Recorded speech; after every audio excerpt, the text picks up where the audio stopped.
Hello, YouTube subscribers. Welcome to the Tonya Harden Ministries YouTube page, as well as being a part of this episode where we're talking about life after betrayal.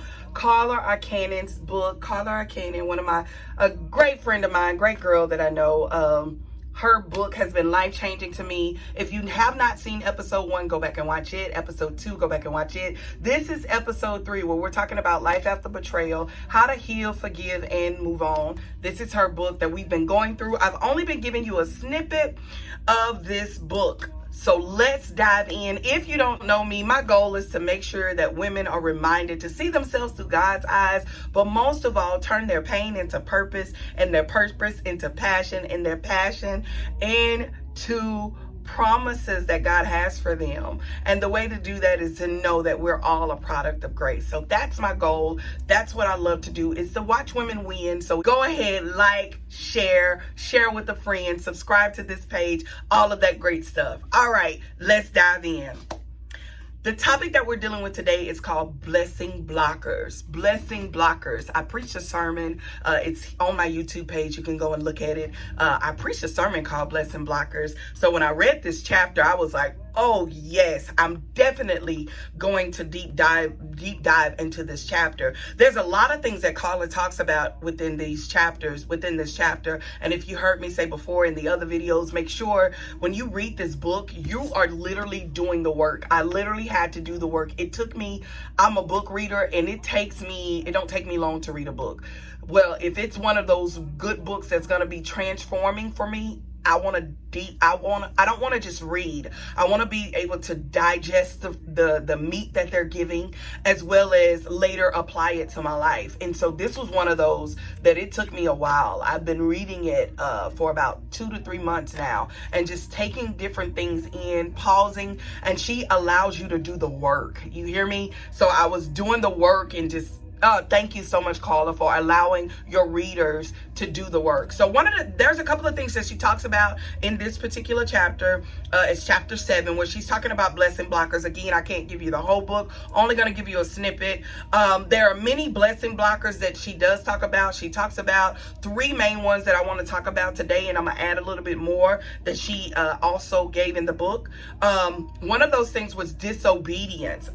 She talked about Jonah, and how Jonah was disobedient, and how even within herself, that how when she decided to give God a true yes, and all I could do is think about myself, was when I decided to give God a true yes, I did not realize that my yes, and Carla says it best, not but giving God a true yes, meaning that God, I'm really going to live for you, not realizing that my life was about to be changed forever. You that made a decision to give God a yes, all of a sudden your life is changed forever. You're no longer the person that you used to be. Slowly you start transitioning. Slowly God starts peeling away your old self, old habits, old things start dying, and you're transitioning into this new person, this new identity, this new thing that God is calling you to do. You're trying to figure out, okay, God, is this a part of me being convicted, or is this just my flesh? Am I walking in disobedience? And she shares with you how Jonah was running from God. Because most of us, I know for me, when I walk in disobedience, even in my now,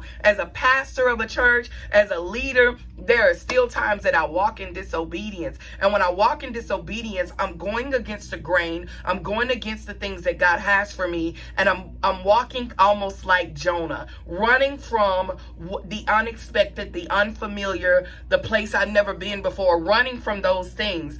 And so she talks about one of the things that she says, when you give God a true yes, your life is changed forever, even when you say no.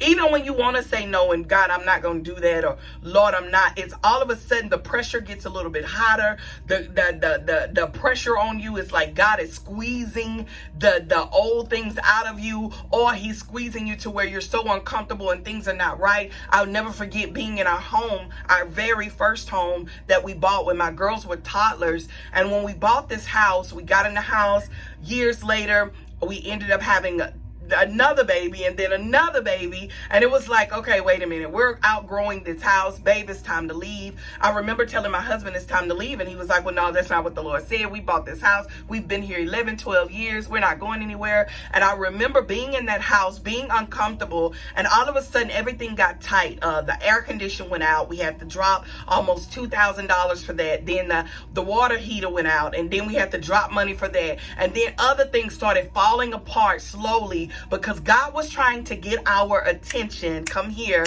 so that we can move into where we're going right now and in this moment. Maybe it's because God is trying to get your attention, trying to get you to look and see, okay, I need to move out on this thing. I need to make the next move.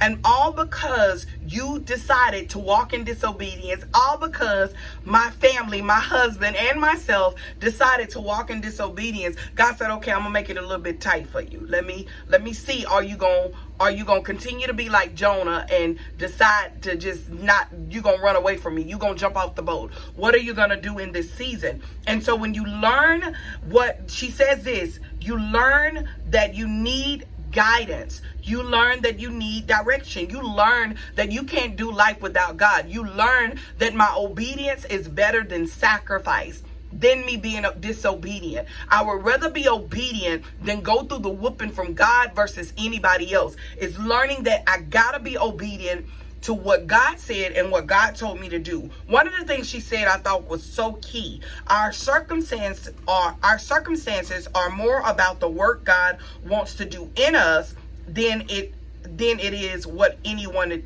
does to us. Our work, again, our circumstances are more about the work God wants to do in us than it is what anyone does to us. Meaning that how much, for me, what I took from that was, how much are you willing to go through? How much are you willing to allow God to squeeze from you? Lord, me and his hair. How much are you willing to allow God to squeeze out of you? Are you willing to get the attacks? Are you willing to get the criticism? Are you willing to be lied on? Are you willing to be talked about? How much are you willing to go through? Regardless of the circumstance, can you still serve him? Regardless of the situation, can I still serve God? Knowing that the pressure may be a little bit hard, but God, I'm gonna still serve you. And it's making up in your mind that, you know what, Jonah, I get it. You ran from God, but God has a way of getting your attention. God has a way of getting you to come back. God has a way of transforming your mind, transforming your thoughts. God has a way of pulling you back to him. Come here. The second thing she talks about, one of her points, is impatient. She talks about Sarah in the Bible and how Sarah, and if you know the story, Sarah and Hagar, and how Sarah was so impatient about getting pregnant. She wanted to get pregnant. And she could not get pregnant. God would not allow it. And all of a sudden she felt like she was too old. This is Tonya Harden's version. Go read it for yourself. But she felt like she was too old. And now she go and tell one of her maid servants, hey, you go sleep with my husband. Impatient, moving too fast. She talks about that, how sometimes that can end up being a blocker, a blessing blocker, because of our impatient and our disobedient moments. As well as the third thing is unforgiveness. This one sat with me, because I remember begging God, and Carla talks about this in her book, how she asked the Lord, God, I want to know how to forgive. And I remember reading, while reading this, it took me back to, I remember begging God, please teach me how to love your people. This is when I was a minister's wife. I said, Lord, before my husband became a pastor, before he became a bishop, I said, Lord, please teach me how to love your people. I want to love how you love. I did not realize what I was asking for, because when you think about that, God, I want to love the way that you love. That means that even when I'm unlovable towards God, God still loves me. That means that when I even come against God, God still loves me. I'm talking about, Lord, teach me how to love like that. When I tell you, God said, okay, you asked for it. Let me open up the floodgates and allow everything and everybody to dislike you. Let me allow everything and everybody to come. Let's see how much you can truly love. And I didn't get it, I think, until 2016 or 15. The importance of loving in spite of what people do to me, knowing that there's a possibility that they're going to hurt me again. Family members, my children, my husband, my church family, my friends, whoever. I had to learn that. And it is a hard process. It's a hard process, but yet and still I love it though. Because now God is teaching me the importance of some things I'm about to do, and I can't wait to share the importance of sugar. You got to teach people that they are a product of grace. Don't judge other people, because you got to go through your grace moments too. You got to be, those two twin towers, grace and mercy, keep you up as well. Who said that you were perfect? And it take your eyes off of what the people do to you, and it makes you look at, you know what? Man, I know I've done some stuff. It makes you look at the woman in the mirror. It makes you go back to that area. So what she does, and I do want to share this, is what she does. She gives you 5 things, 5 signs that you have when you know you haven't forgiven. I think some people, I told the women in my church that when it comes down to forgiving, it's daily. Every day you got to wake up and you got to make a decision and you got to make a choice to forgive. I did a video the other day, check it out, about, choosing freedom. You gotta make a choice to choose freedom. It gotta be a choice daily. I choose to walk in peace. I love my peace. And the reason why I love my peace, because there's nothing like peace of mind knowing that you're in the will of God. There's nothing like a peace of mind. But when you're not, man, it makes your stomach, it just makes me uncomfortable. I just don't feel good when I'm out of the will of God. So here's the thing that she talks about. 5 ways that you know that you haven't forgiven. If you're not forgiven every day, forgiving is not swept under the rug. Forgiving is every day when I wake up, I got to remind myself there's some things my husband done in the beginning of our marriage. I remember writing up my book, Marriage Survival Guide.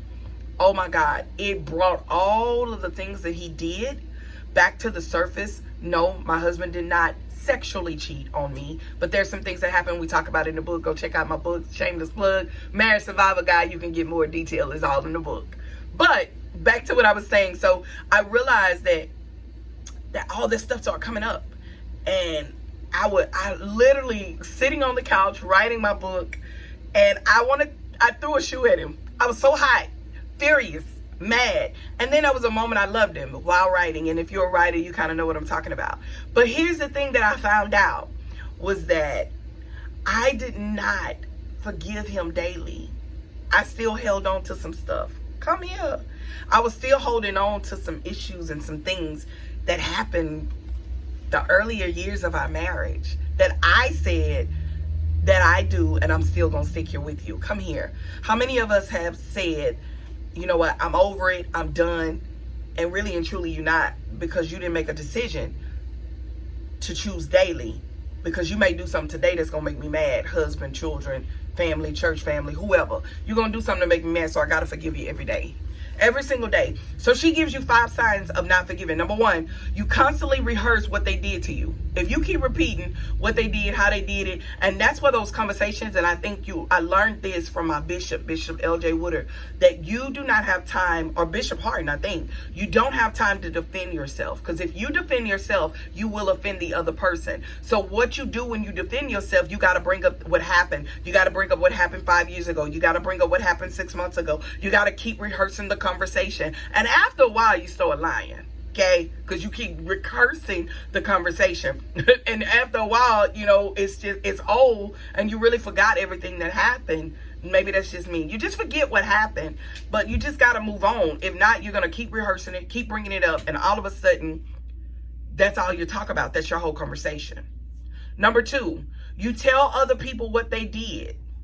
You got to tell other people what they did. Every time you look up, you got to tell somebody what they did. Let me tell you what they did. Let me tell you how they did, what happened. You haven't forgave. Number 3, your stomach turns in knots when you see them. Enough said. You're uncomfortable when they walk in the room. That's my part. That's not hers. You're uncomfortable because either you done said something about them or you feel some type of way. You're uncomfortable. 4th thing, you experience anger and rage when their name is mentioned. If somebody can't mention their name around you, you haven't forgave. You got to let it go. Why can I tell you? I've been there. Come here. I've been there. Bring up a name. Now, there's some things, names just can't be said. But and that's things you got to deal with. Got to forgive. Thank you, Carla. You feel revengeful. You want to get them back. You want the Lord to get them. I remember being a minister's wife. I was like, Lord, I know you're going to do something to them, right?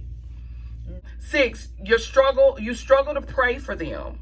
You can't pray for them right because you're walking on forgiveness. Number 7, you wish something bad happens to them. I just told you that. Lord, please let them leave out this church. No, you don't want that. Don't be like that. All right, 7 steps of true forgiveness that Carla talks about in this book. 7 steps that she talks about. 1, again, it's more juice in the middle of that, but I don't have time to go through that. But the 7 steps is one, identifying your hurt.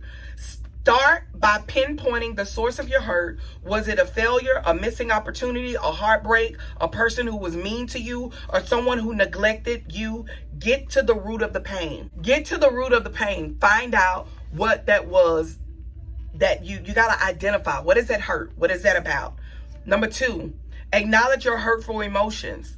What are you feeling? Is it sadness? Is it grief? Is it anger? Is it pity? Is it loneliness? You got to figure that out.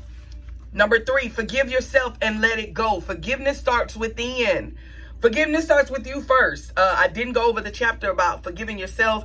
Like I said, I wanted to only give you snippets of chapters. Go back and read that, definitely. But you got to be willing to forgive yourself. But you got to forgive yourself and you got to let it go. You were not the reason that someone hurt you. It is not your fault. You need to forgive yourself before you have the capacity to forgive others. It has to start within. It has to start with you. I will never forget being in a place where I feel like, oh my God, what have I done? What is going on? Why is this happening to me? Why is this going down like this? Why, you know what I'm saying? I had to realize, wait a minute, that don't got nothing to do with me. People got their own lives. They got their own issues, got their own things going on. I'm not going to come here. I'm not going to carry your cross. You got to carry your own. And learning that, and if you did play a part in it, I will pause and say this. If you did play a part in it, you got to ask God to forgive you and move on. Let it go. Hey, Lord, forgive me. I apologize. And if that person is close to you, and I learned this from Carla. If that person is close to you and y'all are cool, you need to have that conversation. Some conversations need to be had. Some apologies need to be made. Some need to be had and some need to be made. Number 4, she says, breathe in compassion. Let compassion flow one breath at a time. First with yourself, then for the person who hurt you. You need to empathize with that person's motivations, emotion, and circumstances. You need to challenge yourself to put yourself in that person's shoes and view the situation from their perspective. Thank you, Carla. And I think you have to learn that. It's maturity. When you get to that, you got to learn. Put yourself in their shoes. What do you think that they see? Look at it through their eyes for a moment. I know I said, allow yourself to see yourself through God's eyes, but sometimes you got to pause and look at it through somebody else's eyes that is in their shoes, that is going through it. If you've never been in there, don't judge what you don't understand. You've never been in their shoes before. Be willing to take a moment to look at it through their shoes. If you never walked in the shoes of that person, do not judge what you do not understand if you've never been there. Thank you, Bishop L.J. Woodard, my daddy in ministry. Come on. Number 5, forgive unconditionally. Compassion and empathy materialize into action when you forget about the problem and move on to the solution of forgiveness. There's always my husband. I love Bishop Clyde Harden Jr. He always finds a solution. He hates not dealing with the solution. He hates problems, but he's a man, and if you know him, he wants to get to the solution. Don't come to him with no problem. Tell him what's the solution. What are we gonna do? What are we going to go do to fix this? What are we going to do to make sure that this goes smooth? What are we going to do? I'm talking about us as women. What are we going to do to deal with the issue at hand or the problem at hand to walk through forgiveness? Again, you know your family. You know the person that you wronged. You know the person that wronged you. And you know if they're willing to have an ear to listen or if they're not. But you got to get to a point. We as women got to get to a point that we don't come stuck in the hurt, in the betrayal, that we learn to move forward and we learn to move on, because God has called us to something so much greater than sitting in this situation and allowing us to eat us away like cancer. No, we got to be willing to move forward. All right. Number six, be grateful. Forgiveness is one of the most powerful ways to empower personal growth, both for the forgiver and the forgiven. When you let go of the burden of the hurt and all the negative energy of the emotion associated with the hurt, you are given the peace and the freedom to live as a better version of you. There is a real heal you. I can't wait for this conference that's happening in August. There's a real heal you on the inside of you. And now that I look at it, can I pause for a moment? God allowed me to go through what I went through in November of 2020 so that it could prepare me for this conference. There's a real heal you. He always put me through whatever I'm about to do. But there's a real heal you. You got to deal with that. What is that? Finding out how to deal with the forgiveness, how to forgive others and forgive yourself, as well as walk in freedom, knowing that God, I tried to fix it, or I tried to make it right. And if it didn't work, it didn't work. I share with my women how I tried a situation with a family member and they just wouldn't listen. But I continue to be me. I continue to send messages. I continue to call. I continue to text, let them know how much I love them. And now today, we cooler than ever. Like, we family. We don't even have to discuss what happened. It don't matter. Because at the end of the day, I love you. We riders. Forget that. Move on. Let's move forward. Some things don't need to be talked about. But there are some things that do. You got to know and you got to choose. Last but not least, love again. She says that in this book. Oh, Carla, thank you. I'm telling you, this book has ignited me, as she say, has activated me and has allowed me to go on the journey of healing. And I'm just I can't explain it. You got to get this book. All right. Love again. Forgiveness enables you to love again. Once you forgive, your heart is full of love. You are stronger because you love yourself and love others, no matter the magnitude of their shortcomings or their transgressions. You forgive because you love, and you love because you forgive. You forgive because you love, and you love because you forgive. Oh, now that's a good quote and a good post. You forgive because you love, and you love because you forgive. I had to learn the power of forgiveness and letting stuff go. Letting it go and letting it be.